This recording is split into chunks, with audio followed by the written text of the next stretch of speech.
Olá, meus amigos, meus irmãos, que bom estar com vocês mais uma vez essa noite, para um tempo de estudo, de busca pelo Senhor, pelo conhecimento do Senhor, né? Que bom que a gente está junto. Quero agradecer o carinho de cada um de vocês, o incentivo, o cuidado.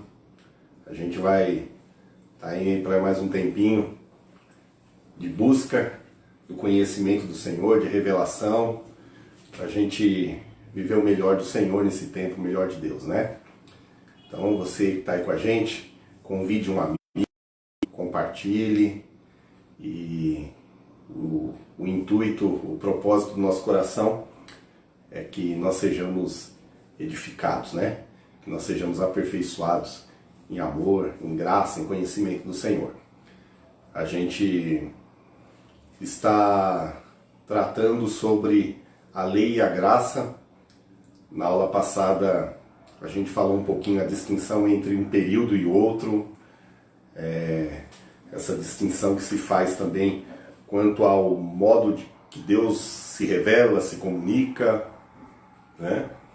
E a gente vai estar dando continuidade nesse assunto hoje, se Deus permitir, né? Que Deus nos dê graça e que nós possamos se fazer entender e que essa mensagem traga frutos para o teu coração. Amém?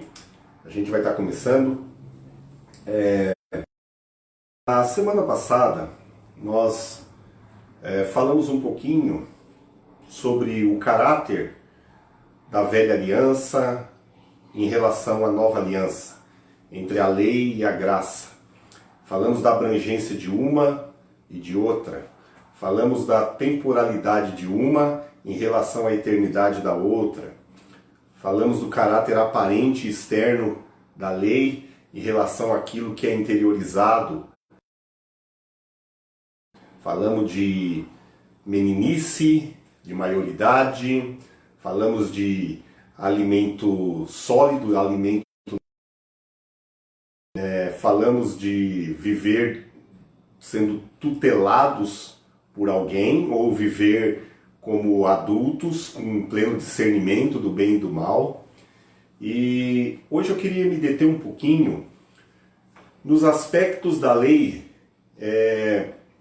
naquilo que foi materializado no Velho Testamento, de forma que a gente entenda que aquilo não é um fim em si mesmo, é uma maneira didática em que Deus se revela e se comunica e nos ensina, não é?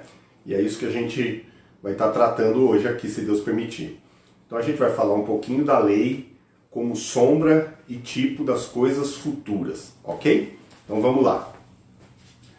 A gente tem que começar pelo começo, para a gente não perder a ideia, não perder o foco. Nós vamos lá para o Éden, lá no começo, lá na criação, ainda quando o Éden era um jardim fechado, em que Deus, na viração do dia, visitava Adão e Eva, e era um ambiente de paz, de amor, o pecado ali não tinha vez, né? E, enfim, era um lugar, era um pedacinho do céu, né? E então veio a queda, veio o pecado. E tudo que veio depois são maneiras que Deus dispõe ao homem de se conectar com ele novamente, ok? Então, vamos para cá para o início aqui. Logo após o pecado, Deus e o homem ficaram separados. A Bíblia diz que o que nos faz separação entre Deus, o que faz separação entre Deus e os homens é o pecado. Então, com a queda, com o pecado, veio a separação, ok? E então, homem está aqui, pecador, agora com uma nova natureza corrompida, e Deus está no céu, o Deus santo, inacessível, enfim. Deus não desiste. Essa é a mensagem do Evangelho. E é isso que a gente quer repartir com você hoje. Deus não desiste da gente, não desiste do homem. Então Deus provê um meio para que o homem possa se conectar com ele novamente. É bem importante enfatizar que sempre parte de Deus a ação de encontro ao homem, ok? O homem está separado de Deus, ele, pela sua limitação, pela sua natureza pecaminosa, agora é incapaz de alcançar a Deus, é incapaz de buscar a Deus. Então Deus provê um meio, Deus se torna acessível a esse homem, ok? Isso é um princípio muito importante. Desde o Gênesis, desde a queda, quando Deus aparece no jardim pela primeira vez depois que o homem pecou, você vai perceber que o homem sempre vai se esconder de Deus, o homem sempre vai fugir de Deus. Isso é uma regra que os estudantes de teologia chamam de regra da primeira menção. Isso vai se repetir por toda a Bíblia. É sempre Deus que vem ao encontro do homem, é sempre Deus que parte em direção a nós, ok? Então Deus vai criar um meio de se relacionar, de interagir, de se religar ao homem novamente. E o meio, essa mediação, ela é feita de uma maneira até então inusitada. O que acontece? Um animal é morto, um animal inocente é morto, o sangue desse animal é derramado, a sua pele é tirada, e então aquele animal morto, ele morre para pagar a dívida, o pecado de Adão e Eva. É um inocente que é imolado no lugar de um culpado. Esse é um princípio que vem lá do Gênesis. Alguém sem pecado paga por alguém pecador. Então um animal inocente é imolado, o seu sangue é derramado e a sua pele vai vestir aquele que foi beneficiado com o sacrifício. Ok? Isso é muito importante. Então o meio pelo qual Deus e o homem se comunicam agora sempre vai ser por meio de um sacrifício, por meio de um derramamento de sangue, ok?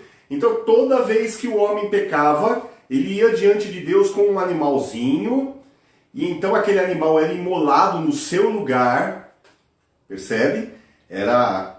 Ele substituía o culpado, e então Deus aceitava aquele sacrifício inocente, e então o pecado do culpado era coberto, ok? Isso acontecia no Velho Testamento. Então, a mediação, o meio pelo qual Deus e o homem agora se conectam, é o meio de sacrifício de sangue. Isso é muito importante.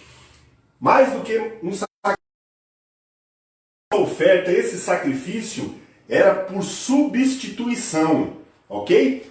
Alguém pagava no lugar do outro, alguém morria no lugar do outro. Exigir a ser mais criterioso. Então, Deus começa a instituir outros elementos além do derramamento de sangue apenas, ok? Então, vem a lei, ok? Deus separa uma nação, chama Abraão, começa uma nação para si. Então Deus dá a essa nação leis, e que a gente costuma dividir em três, né? Que são leis morais, leis civis e leis cerimoniais. Eu quero me deter nessa noite nas leis cerimoniais, porque elas têm a ver com o sacrifício, com essa mediação, ok?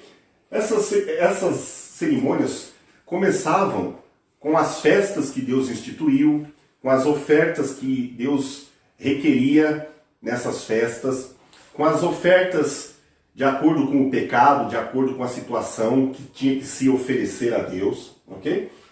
Então, no primeiro momento, as festas, a lei, as ofertas. Depois Deus institui o templo, um tabernáculo.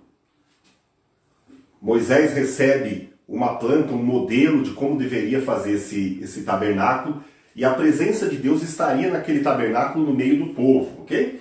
Então vem o templo, vem o altar, vem o sacerdote, vem todas as ofertas, toda a liturgia, todo o ritual que havia no tabernáculo. Então, quando Deus institui isso aqui, essa mediação que no primeiro momento era bem rudimentar e bem simples, começa a ter outros componentes que pudessem revelar outros atributos de Deus, ok? Então, começa a ter festas que elas apontariam Cristo mais para frente. Começam a ter nessas festas rituais que tem a ver com sacrifícios, tem a ver com observâncias, que todas apontavam para algo superior, algo que ainda haveria de ser manifesto, ok? Então é instituído o tabernáculo, um lugar da habitação de Deus. É um lugar físico, com 3 compartimentos, né, como a gente conhece, um átrio, onde todos os homens podiam entrar, as mulheres ainda não podiam entrar no tabernáculo de Moisés, no átrio principal. Depois vem um segundo compartimento chamado de lugar santo, onde os sacerdotes entravam, e ali ofereciam os pães da presença, ou pães da preposição. E depois, enfim, depois do véu havia um último e mais restrito compartimento, que que trabalhavam no segundo compartimento do lugar santo, uma vez por ano um deles era escolhido para entrar no Santíssimo, ok? E ele ia representando o povo, enfim. Existia uma série de exigências que Deus começava a fazer, mas ao mesmo tempo ele queria se revelar nesses atos e rituais e exigências, quanto ele era santo, quanto é elevado, quanto é justo, quanto é amoroso, enfim. São esses os atributos de Deus que iam sendo revelados. Então havia a instituição do sacerdócio, de um sacerdote. A pessoa não podia mais simplesmente, quando pecava, pegar o animalzinho, imolá-lo e oferecê-lo direto a Deus. Agora, o sacerdote passava a ser um mediador. Ele fazia parte do conjunto todo da mediação. Então era entregue na mão do sacerdote, e esse sacerdote agora representava tanto um homem em relação a Deus, quanto Deus em relação aos homens. Ele era um mediador. Então ele recebia a oferta, fazia, e no altar ele imolava e oferecia o sacrifício por ele e pelo povo, ok? Então, esse cerimonial todo, Deus começou a restringir, não aceitava mais qualquer coisa. Mesmo diante de cada oferta que era apresentada, e eram muitas as ofertas que Deus instituiu, haviam muitos tipos, medidas diferentes, enfim, era um negócio muito exigente. Não era uma coisa assim, mais ou menos. Deus começa a se revelar no seu caráter naquilo que ele exigia, naquilo que ele pedia no Velho Testamento, ok? Deus vai sendo didático, vai se revelando progressivamente. Isso é importante. Uma coisa também que é importante a gente ler é que quando a gente fala que o sangue era a premissa para a aliança, para a mediação, para religar o homem a Deus, e aqui, quando a gente fala em mediação e aliança, é da onde vem a palavra religião, que é religare, ou seja, o homem religar-se a Deus. É daí que vem a palavra religião, que toma uma conotação pejorativa por causa do legalismo. A gente vai em outra oportunidade estar falando disso, se Deus permitir. Então o sangue era a premissa. Sem sangue não havia perdão de pecado, não havia remoção de pecado. Então o homem ele estava separado de Deus. Esse aspecto da lei, isso é uma doutrina. Doutrina é aquilo que permeia toda a Escritura, é um princípio que começa em Gênesis, vai até Apocalipse. O princípio da mediação pelo sangue, ele continua na graça, só que de outra forma, de outra maneira. É isso que a gente vai ver aqui agora. O escritor aos Hebreus, escrevendo no capítulo 9, dos versículos 19 a 28, ele começa a explicar que a lei, aqui, no tempo da lei, a lei revela o que é pecado. E ela revela e comunica que sem derramamento de sangue não há perdão. O homem continua separado de Deus, ok? Então vamos lá. Hebreus capítulo 9, do versículo 19 em diante, diz assim: porque havendo Moisés anunciado a todo o povo todos os mandamentos segundo a lei, tomou o sangue dos bezerros e dos bodes com água, púrpura e sopo, e aspergiu tanto o mesmo livro como todo o povo.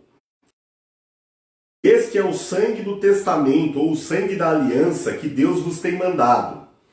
E semelhantemente, aspergiu, ou seja, espirrou, com sangue o tabernáculo e todos os vasos do ministério. Versículo 22. E esse é importante. E quase todas as coisas, segundo a lei, se purificam com sangue.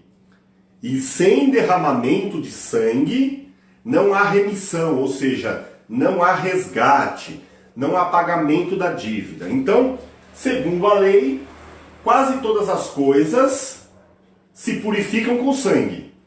Por isso que Moisés jogou sobre todos os elementos do tabernáculo, sobre o livro, sobre os objetos, sobre tudo, ok? Jogava sobre os filhos dos sacerdotes, aqueles que estavam separados para o serviço, enfim. As pessoas eram purificadas pelo sangue.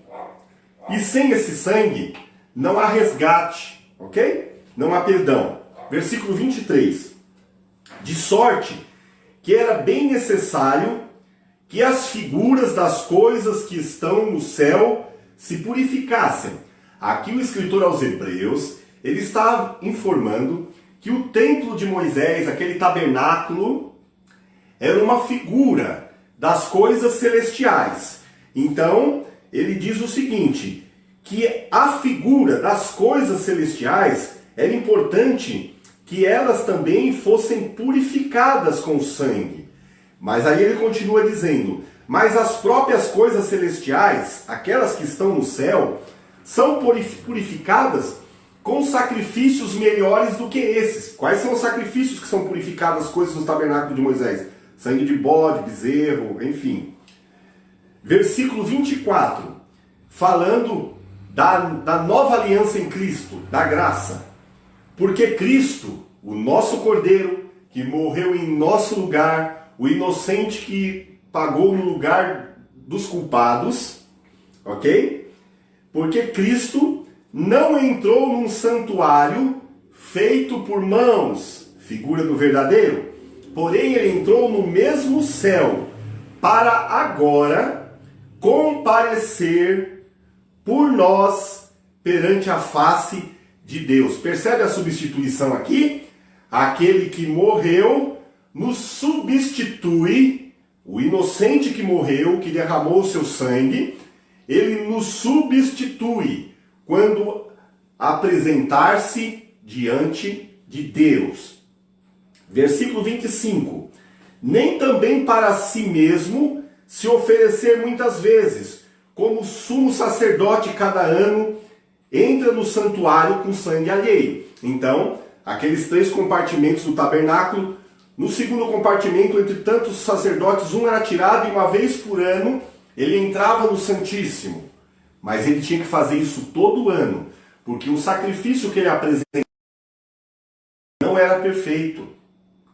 Ok? Mas aqui diz que Jesus não. Ele entrou uma única vez no santuário, não com sangue alheio, como o sacerdote da velha aliança fazia. Pegava um animal e o sangue daquele animal ele entrava. Não, Jesus entrou com o seu próprio sangue. Versículo 26. De outra maneira, necessário lhe fora padecer muitas vezes desde a fundação do mundo. Mas, agora, na consumação dos séculos, ou seja, nesse nosso tempo, no tempo da graça, nos últimos dias, na consumação dos séculos, uma única vez se manifestou, uma vez só, perfeita, eterna, permanente, se manifestou para aniquilar, ou seja, para destruir o pecado pelo sacrifício de si mesmo. Versículo 27.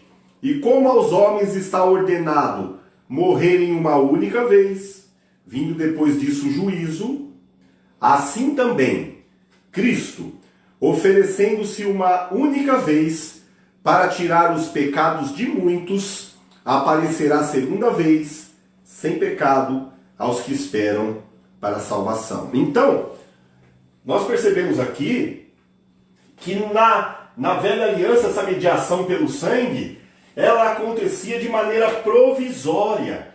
Todo ano tinha que ser feita, refeita, ok? Mas agora em Cristo, não mais. Agora ela é feita de uma única vez, eterna, para sempre, uma única vez perfeita, ok? Não ficou pendência, ok? Então, aquele inocente que foi morto no Éden, ele era um tipo, ele era uma sombra, ele era um desenho, ele era um esboço de coisas superiores, do Cordeiro de Deus, aquele que tira o pecado do mundo. Jesus Cristo, que morreu uma única vez, e com o seu sangue, ele adentrou no Santíssimo, nos céus, e purificou o seu próprio sangue, não com o sangue alheio. É isso que a gente leu aqui. Também é importante entender que o sangue de bodes, carneiros, cordeiros, enfim, os sacrifícios que aconteciam por ocasião da mediação do Velho Testamento, eles eram imperfeitos, eles não podiam aniquilar, apagar o pecado, eles cobriam o pecado. Mas em Cristo Jesus, o pecado é removido. É o que o apóstolo João escreve na sua primeira carta, no capítulo 1, versículo 7. Ele diz assim: se andarmos na luz, como ele na luz está, temos comunhão uns com os outros, e o sangue de Jesus Cristo, seu Filho, nos purifica de todo o pecado. Ok? Então, importante, a mediação feita pelo sangue, ela foi provisória, imperfeita, era refeita todo ano, e ela não tirava o pecado, ela cobria o pecado. Em Cristo, na nova aliança, na graça, ela foi feita uma única vez, perfeita e completa, não ficando nenhuma pendência. Isso é muito importante. Não há nenhuma pendência ao sacrifício de Cristo. Toda vez que nós queremos hoje, na graça, de alguma forma nos justificar pelas obras, por algo que venha de nós mesmos, por algum tipo de sacrifício, por algum tipo de penitência, por algum tipo de voto, por algum tipo de oferta que venha perdoar pecado, isso é uma apostasia. Isso é anular, isso é desprezar o sacrifício perfeito e superior e adotar um sacrifício imperfeito, provisório, que já foi abrogado, que já deixou de existir, que já não tem validade, que é nulo e é inferior. Então nós não podemos, nós somos justificados pelo sacrifício perfeito que Jesus fez. Não é por nenhuma obra, não é por nenhuma indulgência, não é por nenhum sacrifício, ok? Nada que venha a partir de nós tem a capacidade de tirar o pecado, de nos aproximar de Deus nesse tempo. Isso é muito importante, ok? A Bíblia diz que a nossa justiça é como trapos de imundícia, né? Não atende às demandas que a justiça de Deus pede, ok? Isso é importante. Por fim, vamos entender sobre o tema que a gente está falando hoje aqui, que a lei, ela é a sombra do sacrifício de Jesus. É uma sombra. Você imagina uma árvore, uma luz bate nessa árvore e a sombra é projetada ali. Então você não está vendo a árvore, você olha a sombra e tem uma ideia do que está sendo projetado ali. Mas é só uma sombra, não é a árvore. Da mesma forma, a lei ela é uma sombra do sacrifício de Jesus. Era uma ideia. Ok? Isso é importante. Então, em Hebreus, Escritura aos Hebreus, no capítulo 10, dos versículos 1 a 10, ele deixa isso de maneira clara, de maneira cristalina. Está escrito assim: porque tendo a lei a sombra dos bens futuros e não a imagem exata das coisas. Olha, era uma sombra, não era a imagem exata. Então está dizendo que os elementos da lei, essa mediação, essa comunicação, essa revelação, ela não era exata, é uma sombra, ok? Ela não era exata. Então vamos começar lá para entender. Porque tendo a lei a sombra dos bens futuros e não a imagem exata das coisas, nunca, pelos mesmos sacrifícios que continuamente se oferecem cada ano, quando o sacerdote entra no Santíssimo, ele entrava todo ano, pode aperfeiçoar os que a eles se chegam. Doutra maneira, teriam deixado de se oferecer, porque purificados uma vez, os ministrantes, nunca mais teriam consciência de pecado. Percebe?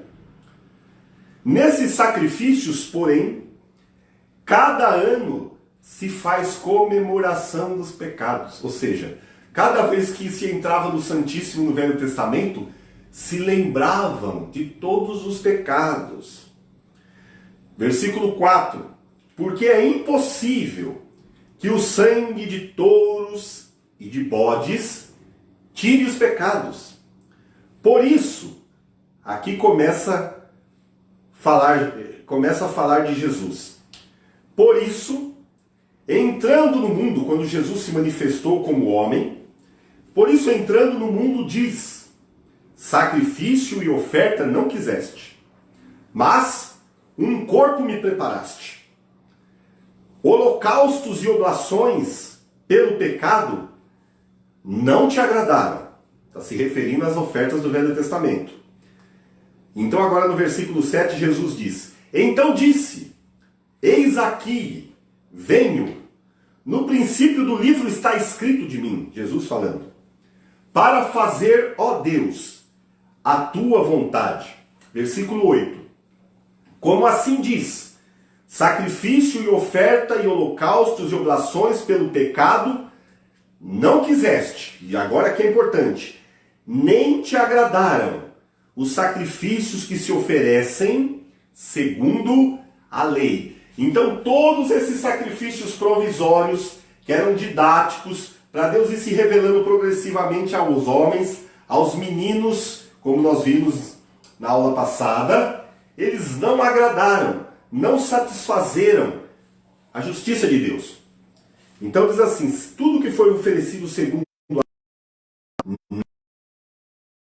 Jesus disse no versículo 9: então disse, eis aqui, venho para fazer, ó Deus, a tua vontade. Tira o primeiro para estabelecer o segundo, ou seja, tira o primeiro tipo de sacrifício, o primeiro tipo de mediação, para estabelecer o segundo. Versículo 10. No qual, vontade, temos sido agora santificados pela oblação, ou seja, pela entrega do corpo de Jesus Cristo, feito uma única vez. Então as oblações, os holocaustos, o sangue de bodes, o sangue de cordeiros derramado no Velho Testamento foi tirado e estabelecido o segundo, que agora é o sangue e o corpo de Jesus Cristo oferecido como oblação, o corpo como oblação, e mais para frente a gente poderia continuar lendo, feito uma única vez. E é nisso que nós somos santificados hoje, ok? Eu acho que isso ficou claro aqui. Pois bem, entre todos esses componentes da lei cerimonial que Deus estabeleceu no Velho Testamento, eu queria chamar a atenção para um que é muito importante. É o sacerdócio. O sacerdote, ele tinha uma função e ele era uma figura preeminente na lei. Porque agora ele era aquele que fazia mediação entre Deus e os homens. Ok? É aquele que trazia a lei de Deus aos homens e levava as culpas, os pecados e os sacrifícios dos homens diante de Deus. Ele fazia um meio-campo, ele era o mediador, o sacerdote. E aqui existe uma diferença, e isso é a coisa mais importante para a gente entender hoje. A diferença entre o sacerdócio no tempo de Moisés, no tempo de Arão, no tempo da lei, e o sacerdócio depois de Jesus. Há um tipo de sacerdócio na lei e um tipo de sacerdócio na graça.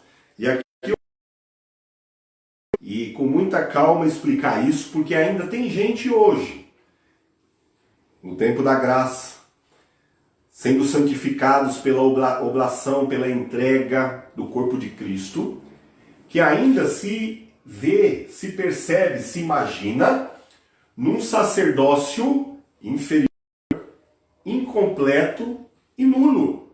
Ok? Vamos falar disso um pouquinho. Então, para a gente falar disso, a gente tem que ir ainda para a carta aos Hebreus. Entender isso. No capítulo 11, Hebreus capítulo 7, versículos 11 a 19. O escritor começa a descrever sobre a distinção entre o sacerdócio na velha aliança e na nova. Começa a mostrar o sacerdócio antigo como uma sombra de coisa mais excelente. Vamos lá? Hebreus 7:11. De sorte que se a perfeição fosse pelo sacerdócio levítico, porque sob ele o povo recebeu a lei, ou seja, recebeu de Moisés e Arão, o sacerdócio era feito e estava sob a responsabilidade da tribo de Levi, então por isso chamado de sacerdócio levítico. Das 12 tribos, tinha uma tribo sacerdotal, a tribo de Levi, Arão descendia de Levi.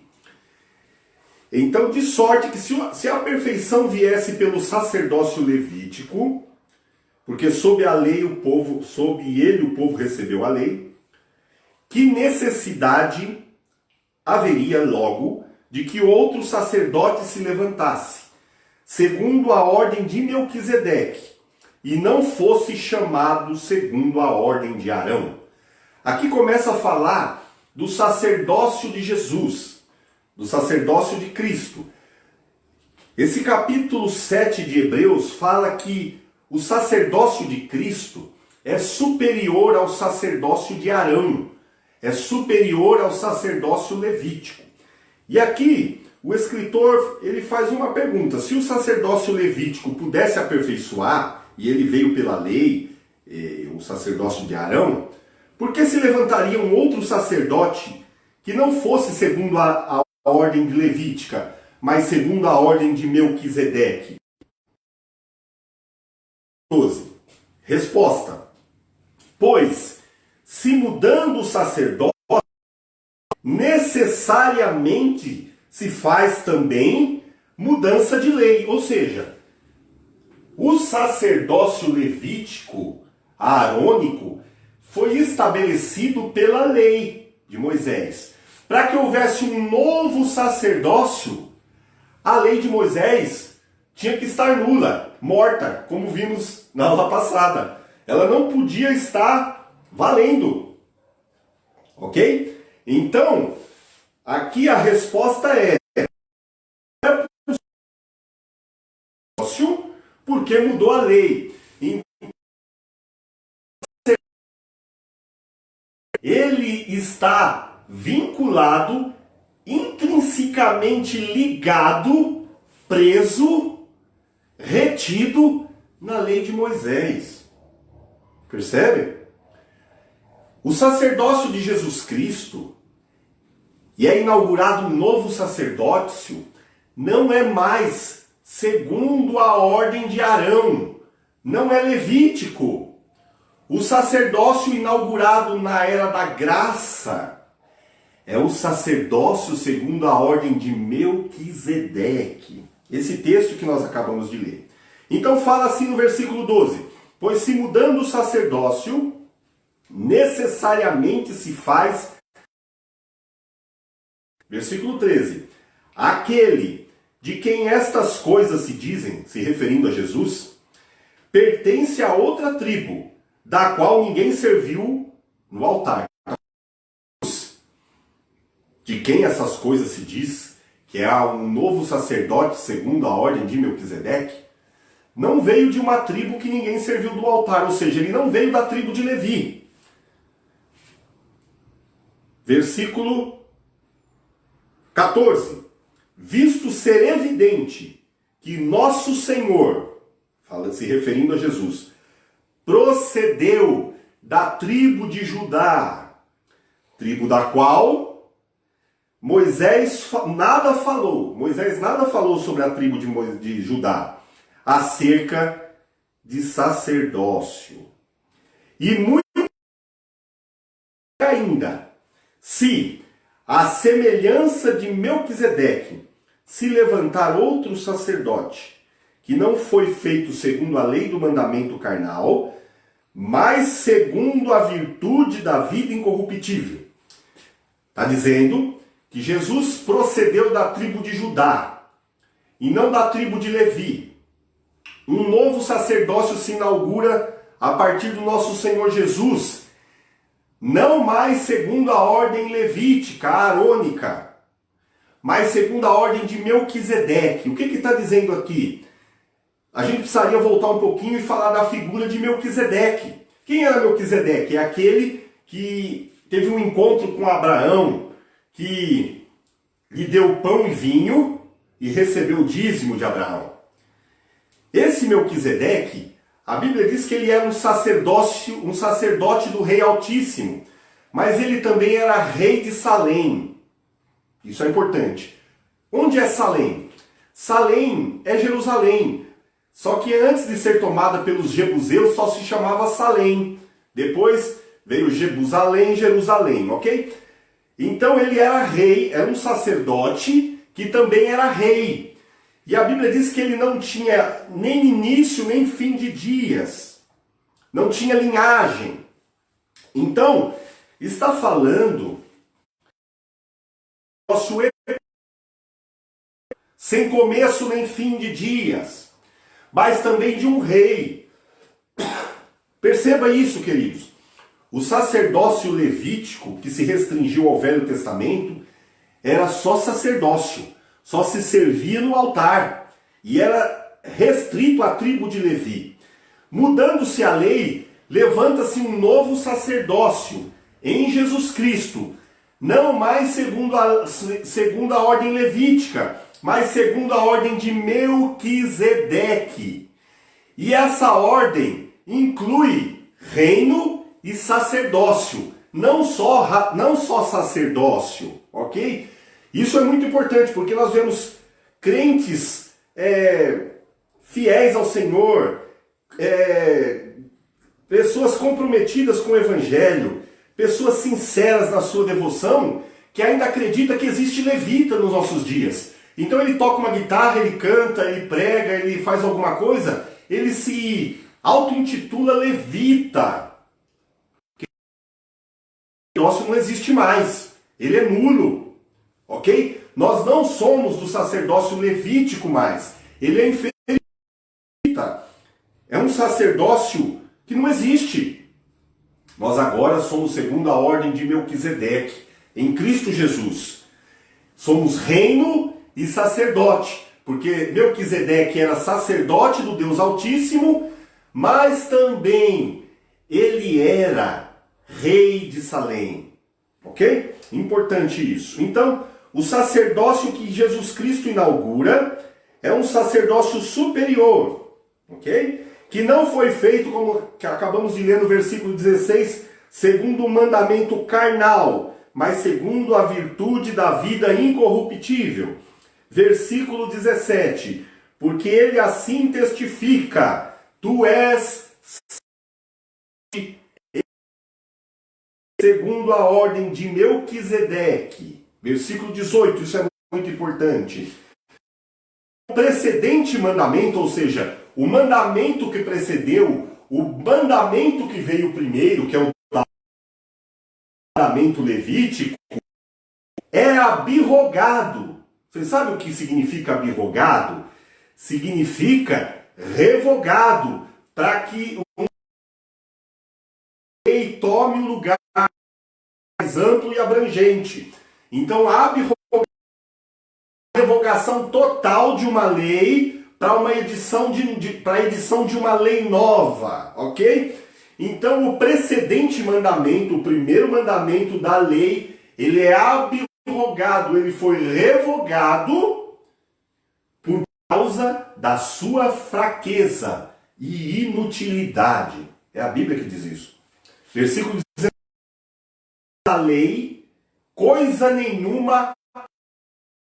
O primeiro mandamento que foi revogado não aperfeiçoou nada.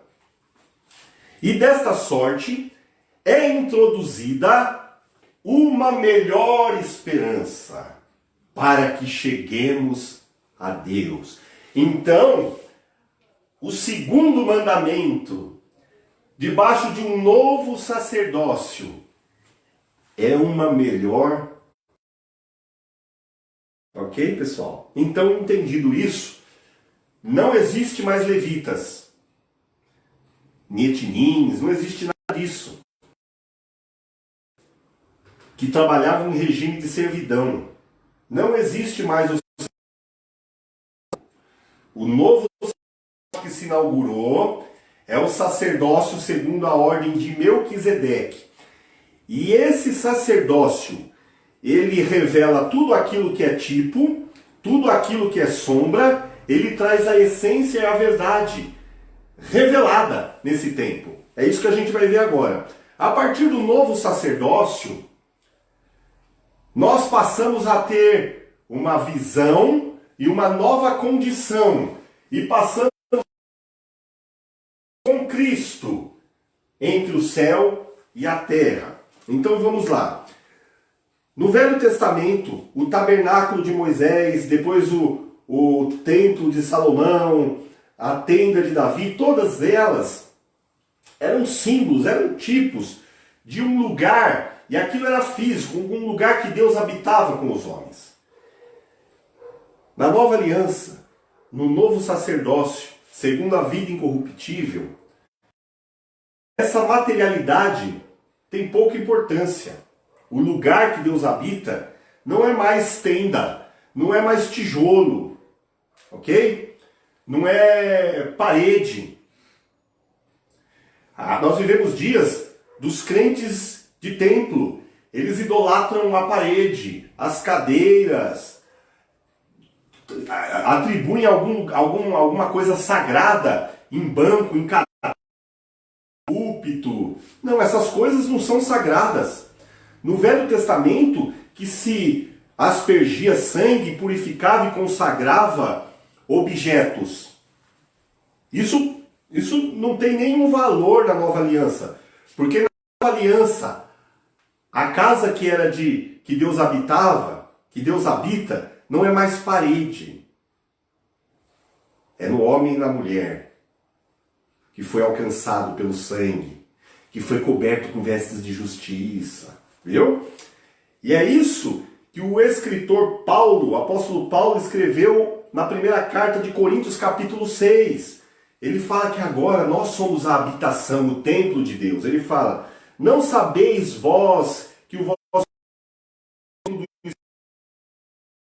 habita em vós, proveniente de Deus, e que não sois de vós mesmos, mas porque fostes comprado com bom preço, glorifique a Deus no vosso corpo, no vosso espírito, os quais pertencem a Deus. Ok? Então o lugar que Deus mora, o lugar que Deus habita, agora é no homem, queridos. Não é mais um lugar. O lugar de parede é um lugar que nós nos encontramos, que nós nos ajuntamos, que nós expressamos amor, que nós repartimos os dons, que nós nos edificamos em amor. É um lugar de convivência, é um lugar de aprendizado, é um lugar de crescimento. Mas não é o lugar da presença de Deus. O lugar da presença de Deus é em nós. Viu? Você pode chamar um lugar de parede, que seja uma casa, um templo, uma sinagoga, você pode chamar de casa de oração. A gente costuma chamar de igreja, de templo, mas o lugar que Deus habita, a morada de Deus, o templo de Deus, o tabernáculo de Deus, é o homem e a mulher. Ele habita em nós agora, ok? E isso é maravilhoso a gente entender. Muito importante. Essa aliança que agora não é provisória, na nova aliança entre o céu e a terra, entre Deus e o homem, ela se estabelece de tal forma que Deus vem morar dentro do homem, na pessoa do Espírito Santo, e Jesus Cristo, um homem que morreu, que sofreu dores como nós, está no céu, representando cada homem e cada mulher, lavado e remido pelo seu sangue, ok? Então existe uma troca, a aliança é um morar no outro, ok? Então, na nova aliança, no novo sacerdócio, segundo a ordem de Melquisedeque, nós somos o templo de Deus. Mas nós também somos esse sacerdócio. Agora, não mais levítico, não mais levitas, mas segundo a ordem de Melquisedeque, que era rei e sacerdote. E é isso que Apocalipse capítulo 5, versículo 10 diz, se referindo à obra de Jesus Cristo. Para nosso Deus os fizeste reino e sacerdotes, e eles reinarão sobre a terra. Então nós fomos feitos em Cristo, no novo sacerdócio, reino e sacerdotes, ok? Uma posição muito mais elevada do que o sacerdócio levítico. Isso é muito importante. O apóstolo Pedro, na sua primeira carta, capítulo 2, versículo 5, ele fala assim, referindo-se ao templo e ao sacerdócio e às ofertas, que eram todas coisas físicas e materiais, ele diz o seguinte, vós também, como pedras vivas, sois edificados, casa espiritual. Então o templo de Deus agora é a soma de várias pedras. Cada um de nós é uma pedra viva. E essas pedras, essa soma de pedras, edificam uma casa espiritual, no espírito, no mundo do espírito, no invisível. Perceba, não é palpável, não é parede, não é tijolo. Então, nós agora, como pedras vivas, somos edificados como casa espiritual e sacerdócio santo. Oferecer sacrifícios espirituais, agradáveis a Deus, por meio de Jesus Cristo. Percebe? Então percebe, se na velha aliança tudo tinha que ter um móvel, um objeto, na nova aliança, as pedras são espirituais, a casa é espiritual, o sacerdócio é espiritual, as ofertas é espiritual, porque a gente está na dispensação do Espírito, não mais na dispensação da letra. Tudo bem? Então agora nós oferecemos sacrifícios espirituais.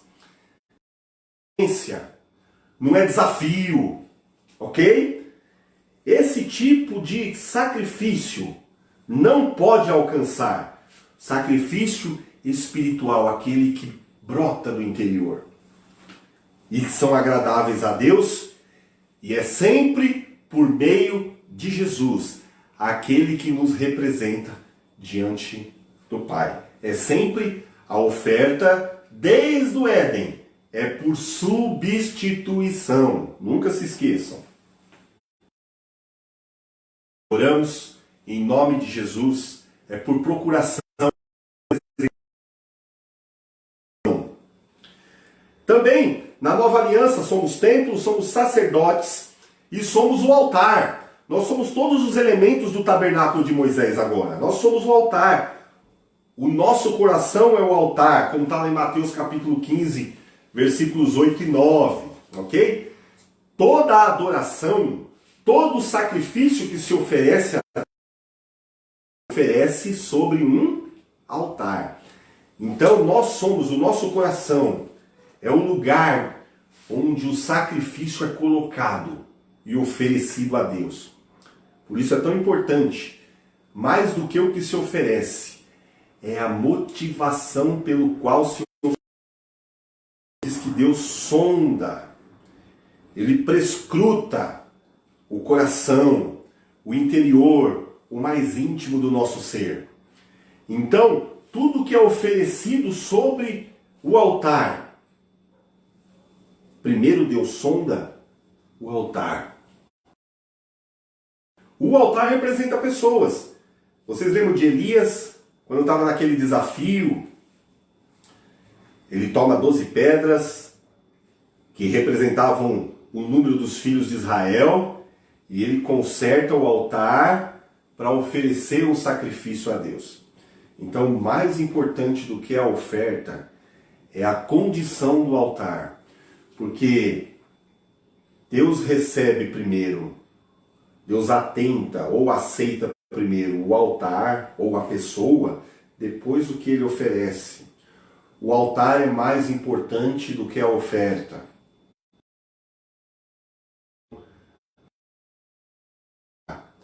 É por isso que a Bíblia dá tantas demonstrações ao longo de toda a Bíblia, seja Velho ou Novo Testamento, o princípio, a doutrina não se altera, que para se chegar diante de Deus tem que ter as mãos limpas, não jurar enganosamente, levantar as mãos sem ira e sem contenda. Se tiver um problema com o seu irmão, se consertar antes de levar a oferta ao altar. Enfim, são vários exemplos que a Bíblia coloca, informando que o altar é mais importante do que a oferta. Aquele que oferece é mais importante do que aquilo que oferece. Ok? Então o altar é mais importante que a oferta. Porque Deus aceita ou rejeita primeiro a pessoa, depois o que ele oferece. Entendam isso. Quando você vai para Gênesis, no capítulo 4, Caim e Abel vão oferecer uma oferta. E a Bíblia diz porque Deus aceitou a oferta de um e do outro não. Gênesis capítulo 4, versículo 3 a 5 diz assim: E aconteceu ao cabo de dias que Caim trouxe do fruto da terra uma oferta ao Senhor. E Abel também trouxe dos primogênitos das suas ovelhas e da sua gordura. E aqui, preste atenção.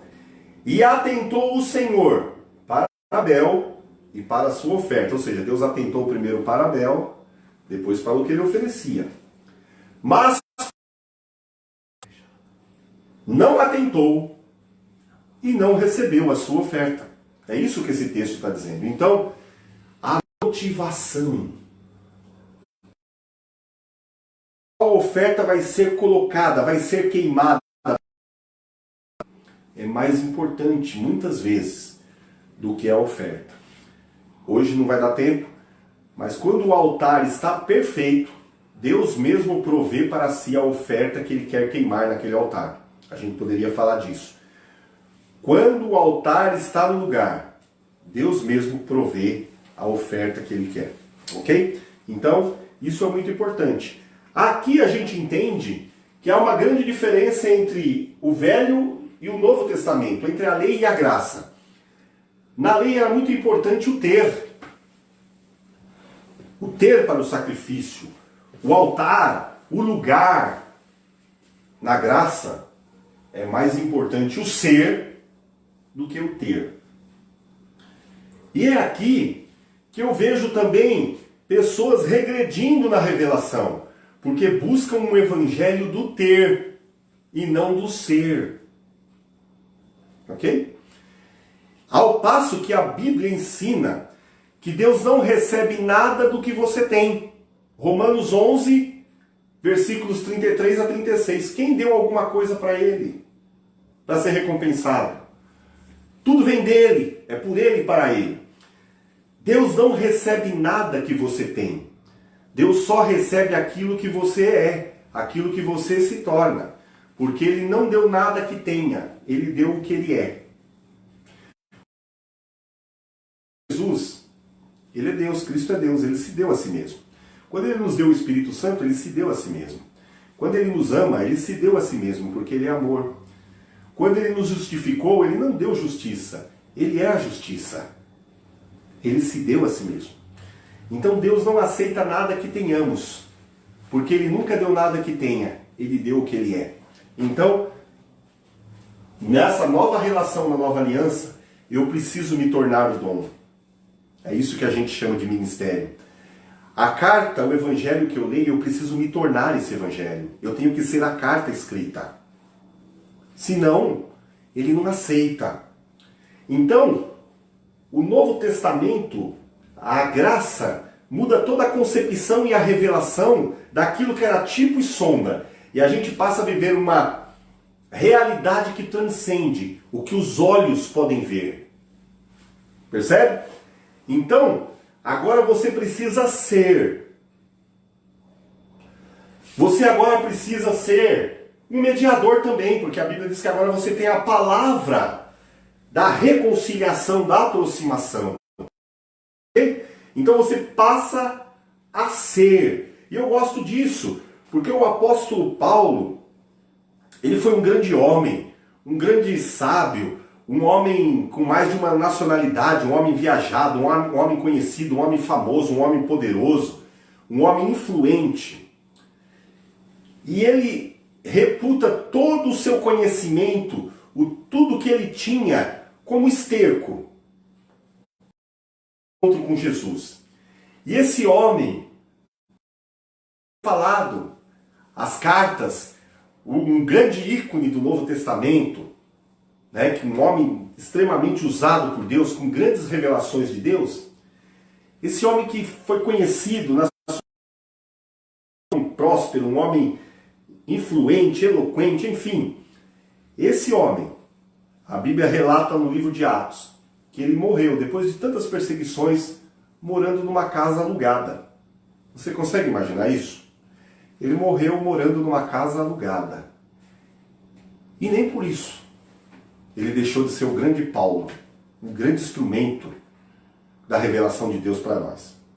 Então, queridos, na nova aliança, mais importante do que ter é ser.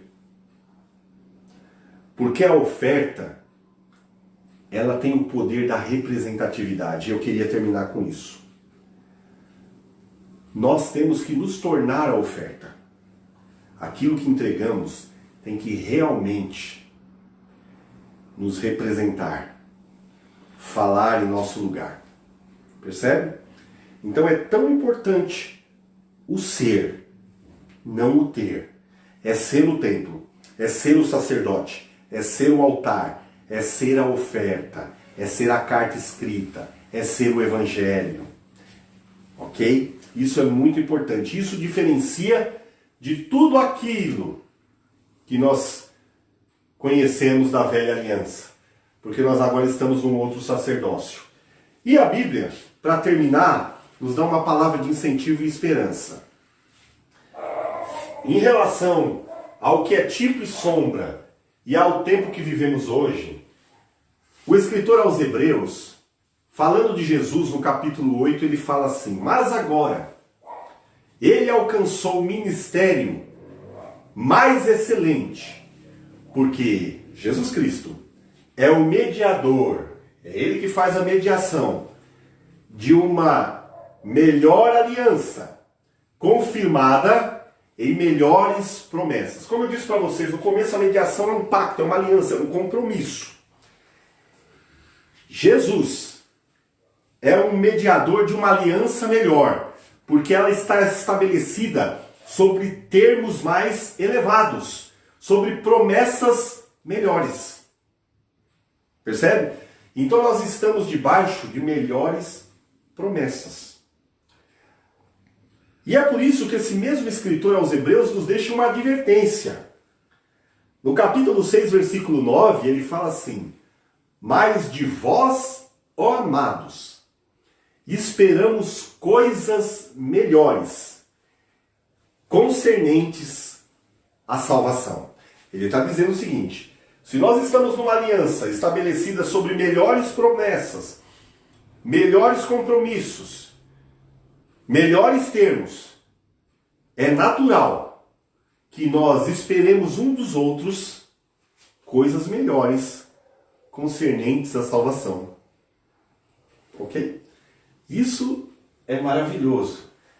Nós estamos sobre superiores promessas. Na lei, promessas inferiores. Ok?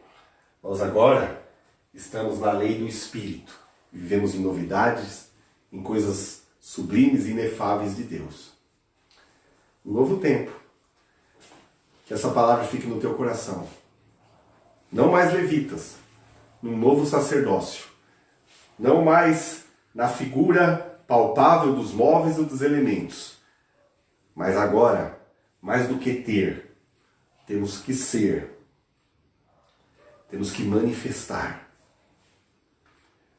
a graça, o mediador e todos os elementos intrínsecos a essa mediação. Temos agora um livre acesso ao Pai. Nós não precisamos de intermediários. Viu? Não precisamos. Aí mesmo você pode dobrar o seu joelho e agradecer, orar, pedir perdão, suplicar, adorar, falar com Deus. Nós temos livre acesso. Nós fazemos parte da mediação do novo sacerdócio. Viu, gente? Você tem uma noite abençoada. Um tempo maravilhoso do Senhor mesmo. Viu? Que nós cresçamos na graça, no conhecimento do Senhor. Que nossos olhos possam ser abertos. O nosso discernimento possa ser ampliado. Para a gente não viver mais, ainda na prática, das leis cerimoniais, do sacerdócio velho, do templo de pedra ser mais importante do que as pessoas. É tão importante isso, a gente deixar o que foi abrogado, o que foi revogado para trás. Queridos, púlpito é púlpito, não é altar. Tem gente que chega na igreja e vê um púlpito e vê aquilo como um lugar sagrado. Tira o sapato para subir. Aquilo é só um púlpito, é só um palco. O altar é você. Viu? O altar é você. Tantos elementos do Velho Testamento sendo trazidos novamente. Roupas sacerdotais,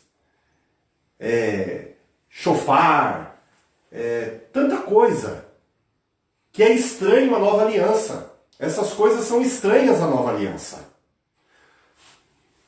No tempo da lei, Deus se comunicava pelos pais, pelos sacerdotes e pelos profetas.